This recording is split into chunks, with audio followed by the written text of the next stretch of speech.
Welcome to The Explainer. Today, we're digging into a pretty wild theory about debt, straight from our source material. It's an idea that suggests your signature on a loan. Well, it might be a lot more powerful than you've ever imagined. We're going to break down this concept of debt set-off. Okay, so let's just jump right in with the big idea here. This is a radical concept, and it really challenges everything we think we know about debt. The core idea is that the whole system might just be a series of book entries that can be settled, not just paid off forever.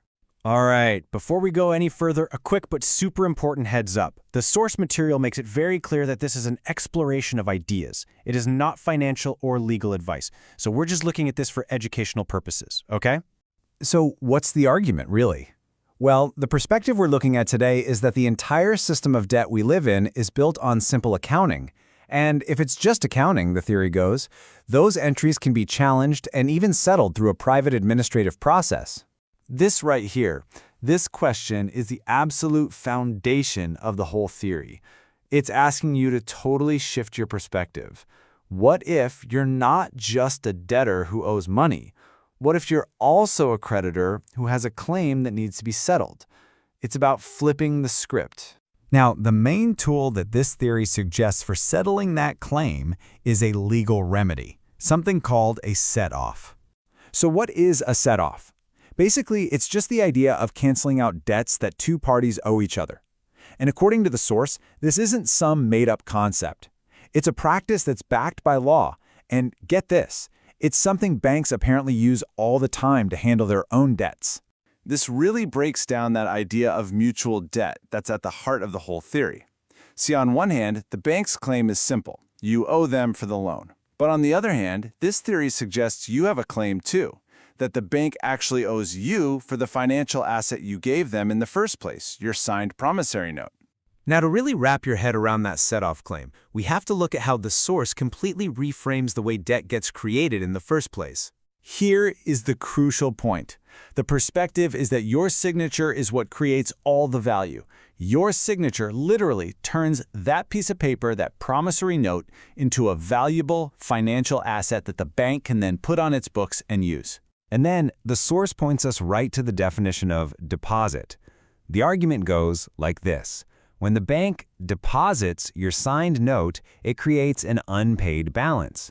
And that unpaid balance, well, that's something they now owe back to you. And that, of course, leads to the big question, right? If this claim exists, how in the world do you enforce it? Well, according to the source, you do it through a very specific sequence of actions, something they call the private administrative process. Okay, so let's talk about how this process is actually supposed to work. The source lays out a very specific, step-by-step private remedy to try and execute one of these debt set-offs. This whole process is really designed to shift the burden of proof over to the creditor. It starts with a formal request for a full accounting of the debt. Then you tender payment, not with cash, but with a new negotiable instrument you create. Now here's the key part. If the creditor ignores you or refuses your instrument, the theory says they are now in default. The final step is to send out a series of official-looking notices to basically document their silence as agreement, what's called acquiescence.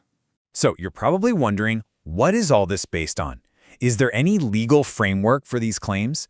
Well, the source material does cite several specific codes and accounting principles to build its argument.